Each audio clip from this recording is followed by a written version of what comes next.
In engineering physics, while discussing quantum mechanics in the last session, we just concluded the concept of understanding the properties of de Broglie wavelengths based on de Broglie hypothesis. And we concluded the session by giving an idea about something what is known as some uncertainty. What is that uncertainty? Now, when we are trying to find the position or the location of a particle, we are confining the position of a particle to a particular location at any time of time. And we are saying that matter waves are associated with it. The moment matter waves are associated with it, we all know that it has got some spread in the space as a wave. The moment wave got spread across, then locating the position of the particle accurately becomes some uncertain. It's quite uncertain, that it's very difficult. If it is confined to a location only, you can identify. But the moment you say it is associated as a matter wave and the matter wave is spreading across, then we are not sure where the exact location of the particle is going to be. That is the uncertainty. So that is what is known as Heisenberg uncertainty principle. The best way to understand is very simple. Heisenberg uncertainty. Suppose you are saying particle is having mass, velocity, momentum, energy. Take any two parameters, for example, mass and energy, or momentum and energy. And if you are trying to find the momentum and energy of a particle simultaneously, then finding the accuracy of them is doubtful. So whenever you are taking two different parameters of a particle, measuring them simultaneously, getting accuracy is very difficult. That is the uncertainty. Similarly, in the case of a wave, if you take a wave, you want to measure two parameters of wave. Say, for example, wavelength you are measuring, amplitude you are measuring. You can measure amplitude separately, accurately. You can measure wavelength separately and accurately. But if you want to simultaneously measure both, then accuracy is doubtful. That is what basically uncertainty talks about. So while you are measuring parameters independently, it's okay. But when you are measuring parameters, more than two parameters or more than one parameter simultaneously, accuracy is not complete. So in finding the accuracy, there creeps in something what is known as uncertainty, which is popularly known as, in quantum mechanics, Heisenberg uncertainty principle. Let us understand in detail about this concept, because this is very crucial. For this, what am I doing is like this. I am considering a particle of mass m moving with a velocity v along the direction x direction. This is how a particle of mass m, this is a particle whose mass is m, is moving with a velocity in the direction of x. Okay. Now, according to classical laws or classical theory, it says that the moving particle will have a specific location, that is specific position, and it will have mass and velocity, means it also will have a momentum at any time. So when a particle of mass m with velocity moving mv moving in a specific direction, classical theory says that moving particle always will have a specific location and a momentum at any point of time. Let the time be t. That means you can find the position x, that is the distance. X tells you the position. So how do you understand the classical theory? Classical theory, where it says that a moving particle will have a specific position and momentum at any time, it means that its position you can find out with the value of x. X is nothing but v into t, that is velocity into time. Distance equal to velocity into time. So using velocity and time as a product, you can find the position, and using mass and velocity as a product, you can find momentum. So therefore, for the particle of mass m moving with a certain velocity in a specific direction, according to classical theory, you can find its position and you can find its momentum. Fine, there is nothing wrong in this. Now, when you relate it, the position and momentum together, let us see what will happen. Now, from momentum P is equal to m into V. Therefore, what is V? V will become P by m. Na? So, substitute V is equal to P by m in the equation x equal to Vt. X equal to V into T means P by m into T. That's how you related position with momentum. Now, from this, what we can understand?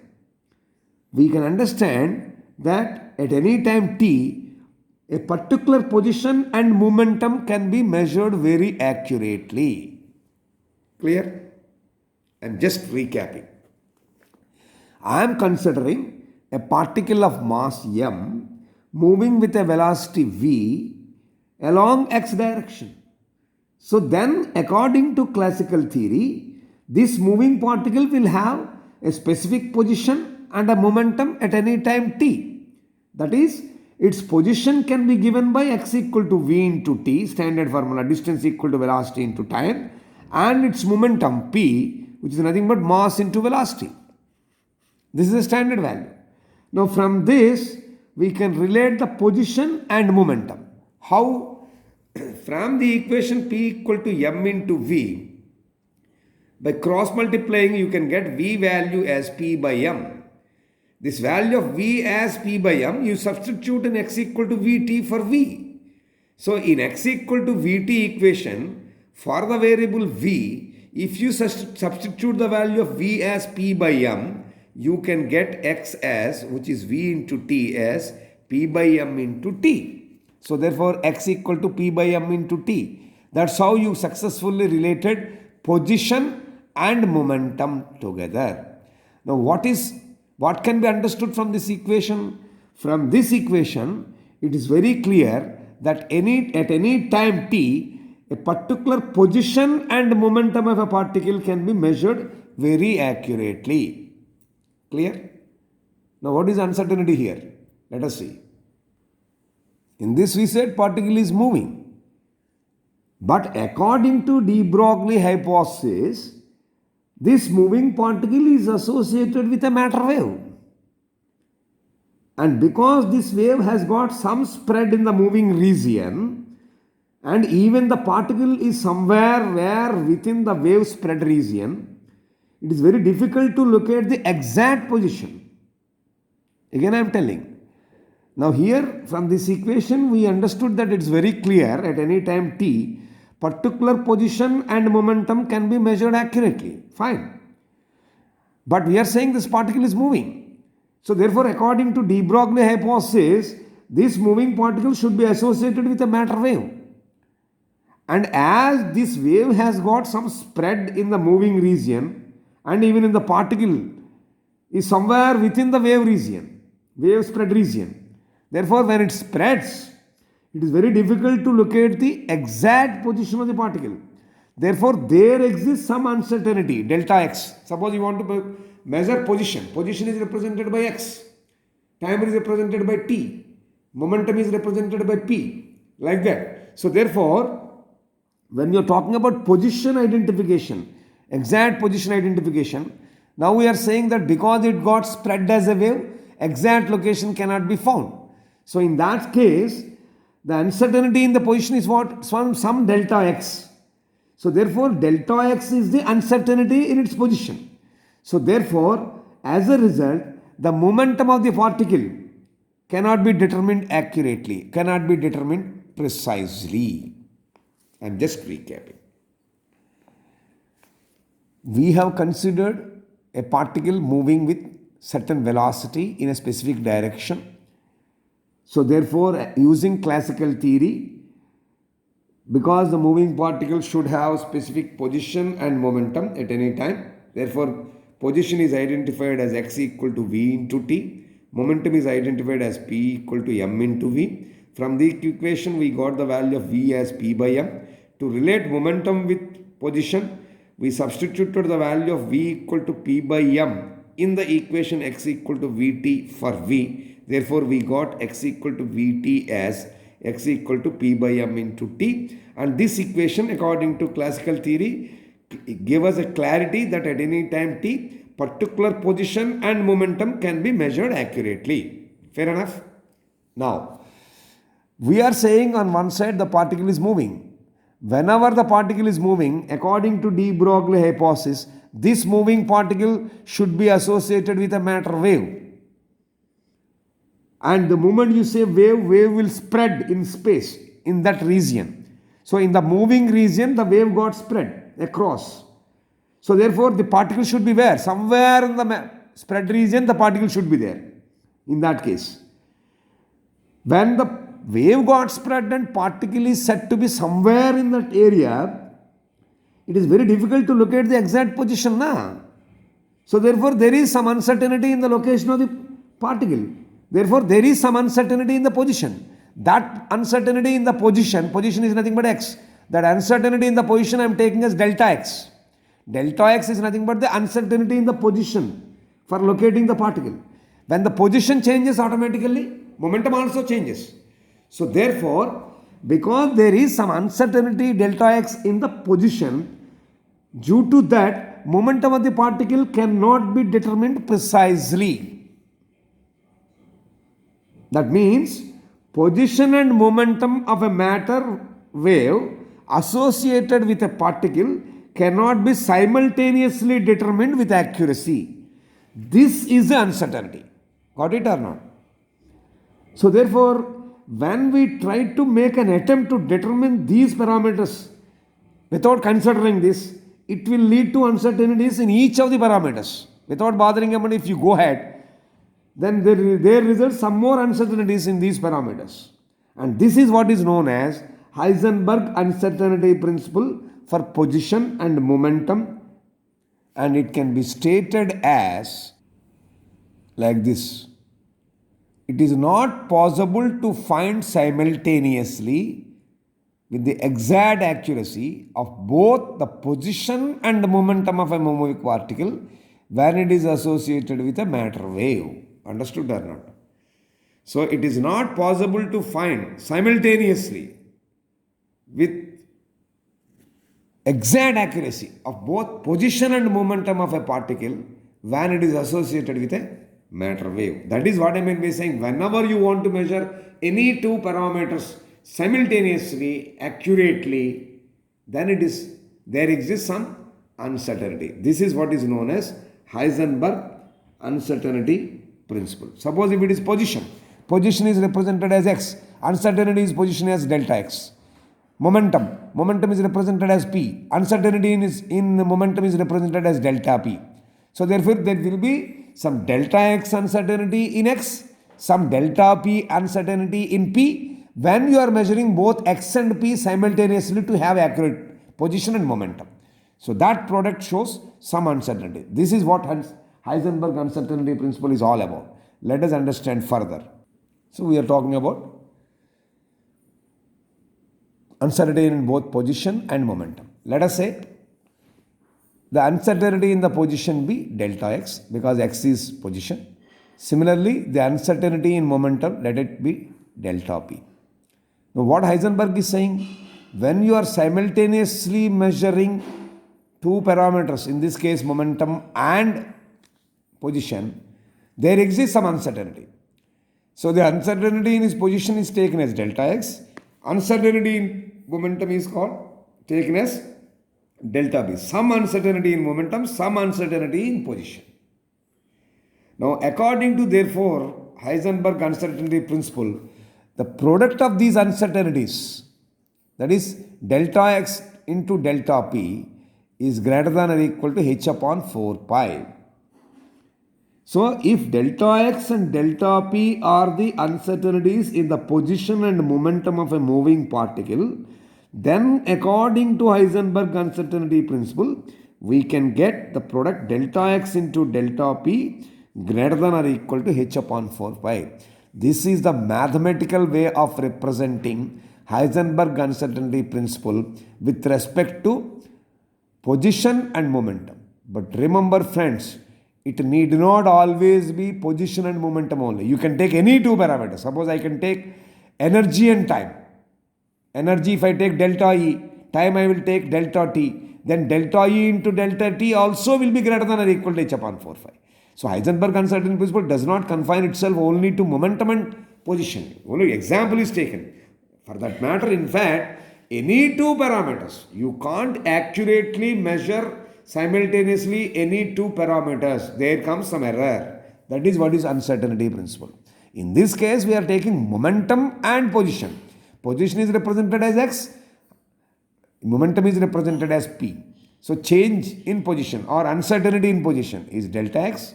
Uncertainty in momentum is taken as delta p. In that case, this Heisenberg principle, uncertainty principle, mathematically can be shown as delta x into delta p is greater than h upon 4 pi.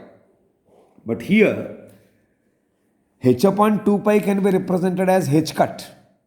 h upon 2 pi can be represented as h cut. So therefore, h upon 4 pi will be what? H cut by 2 only, na?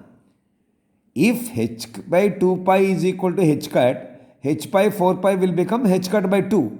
So instead of h by 4 pi, you can put h cut by 2. Therefore, this is represented as delta x into delta p is greater than or equal to h cut by 2. So from this, what we can say? From this, it is very clear that if one parameter is measured accurately, then the other associated parameter cannot be measured accurately and vice versa.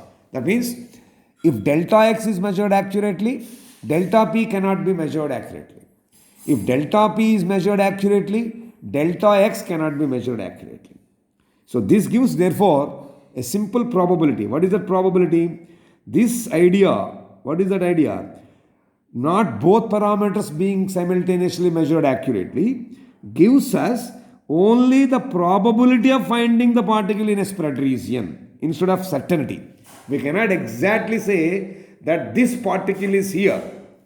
Suppose if I say, how can I, for example, I am just giving, suppose this is the region you are considering. If particle is there like that, you can identify this is the position of the particle. Here I can measure the momentum.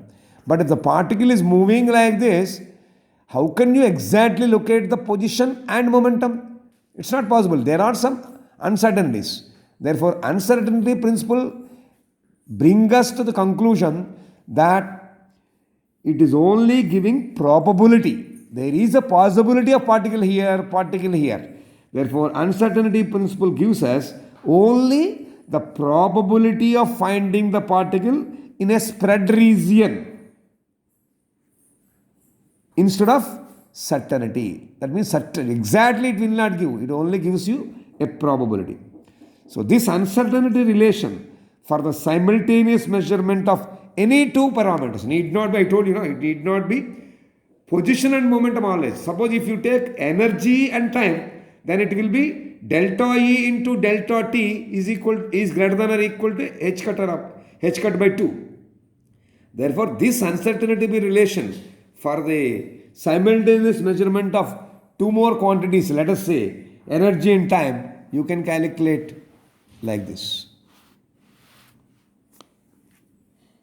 Delta E in delta T greater than or equal to h cut upon 2 pi. This is Heisenberg uncertainty. Heisenberg uncertainty principle help us to find probability of finding the particle in a region.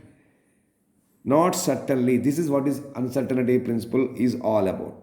Now what this help us to locate with Heisenberg uncertainty principle? Let us understand. In this example, E is the energy, T is the time. Therefore, delta E is the uncertainty in energy. Delta T is the uncertainty in time. So what we have to conclude from Heisenberg uncertainty principle is very simple. Heisenberg uncertainty principle always gives only the probability of finding the particle in a spread region instead of certainty. Because it is saying that it is not possible to find simultaneously with exact accuracy of both any two parameters of a moving particle associated with a matter wave correctly. So therefore it gives only a probability. So with this idea of Heisenberg uncertainty principle, beautiful things can be identified. I told you in the beginning of my introductory lecture that how do you know why electrons are moving outside the nucleus? Why nucleons are inside the nucleus? Why, how you calculate binding energy? Why excited atom is able to emit radiation? All the answers to all these questions will come from Heisenberg uncertainty principles. That is nothing but applications of Heisenberg uncertainty principle. Let us see what is that.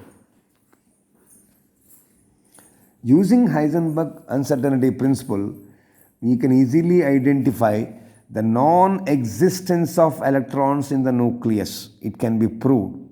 Please remember, if you ask any chemistry teacher the reason for why electrons are revolving in the orbits outside the nucleus, why they are not inside, chemistry doesn't give you the answer directly, remember.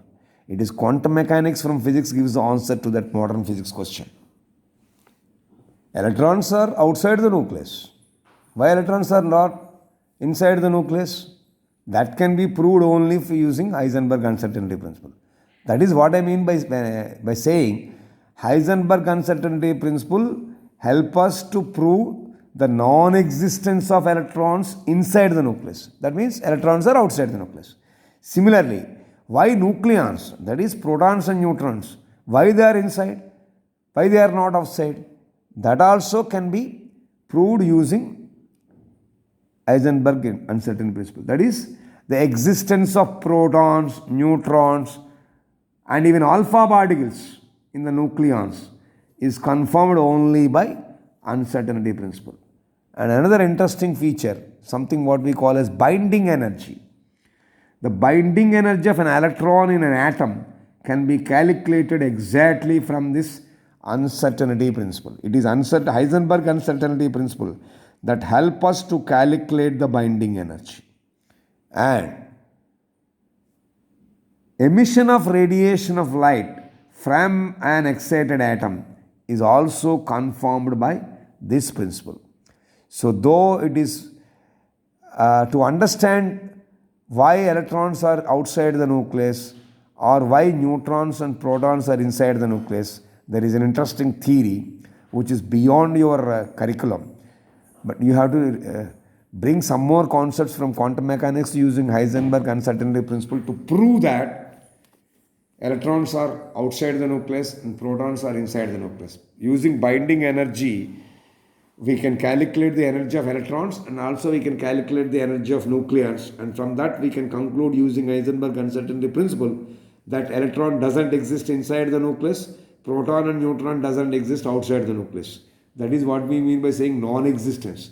Non-existence of electrons inside nucleus. That means electrons are outside nucleus. Non-existence of proton, neutron, etc. outside the nucleus. That means proton, neutron, etc. are inside the nucleus. We can find a reason for that as a proof from Heisenberg uncertainty principle.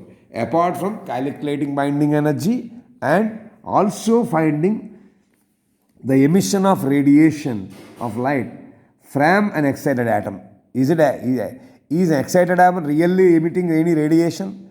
That can be confirmed only through Heisenberg uncertainty principle. So if you summarize in this session, we tried to understand Heisenberg uncertainty principle and its application. We started the session with an uncertainty environment and arrived at certainty at the end. We started the session by quoting the statement of de Broglie wavelength properties, saying that while the position of a particle is confined to a particular location at any time, the matter wave associated with it has some spread, and as it is a wave. Thus, the wave nature of a matter introduces some uncertainty in the location of the position of the particle, and that is what is referred as uncertainty principle, wherein it says that it is not possible to find simultaneously with exact accuracy of both parameters of a moving particle associated with a matter wave. If you take the parameters as momentum and position, position is represented as x, momentum is represented as p. So when they are x and p, fine. But when there is some delta x and delta p, that means there is some uncertainty in position represented as delta x. There is some uncertainty in momentum represented as delta p. When these two, delta x and delta p, as uncertainties in position and momentum creep in, then there exists uncertainty represented as Heisenberg uncertainty principle. Accordingly, mathematically, it was shown as delta x into delta p is greater than or equal to h upon 4 pi, or delta x into delta p is greater than or equal to h cut by 2. And also from that we understood that if one of the parameters is measured accurately than the other, then the other associated with parameter cannot be measured accurately, and vice versa. And also I told you that Heisenberg uncertainty principle gives only the probability of finding a particle in a spread region instead of certainty. And that uncertainty relation for simultaneous measurement can be applied to any two quantities. It need not be always momentum and position. It can be energy and time. On any other two parameters you can take. And also we looked at understanding the applications of Heisenberg uncertainty principle in situations like using uncertainty principle we can prove the non-existence of electrons in the nucleus, and the existence of protons, neutrons and alpha particles in the nucleus is also confirmed by the uncertainty principle. Similarly, the binding energy of an electron in an atom can be exactly calculated by using uncertainty principle. And I also told you that the emission of radiation of light from an excited atom is also confirmed by Heisenberg uncertainty principle. This is what we have learned today. In the next session, we shall take up how to describe the motion of a particle in terms of an associated wave. We are saying that the particle is moving. So, wave at rest is taken as particle, motion is taken as a wave. So, when the particle is moving, naturally a wave is associated. So, how do you describe the motion of a particle in terms of an associated wave, and what could be the equation of that wave? That is what is popularly known as Schrödinger wave equation. So, what is that equation? How the equation can be arrived at will be the agenda for next understanding.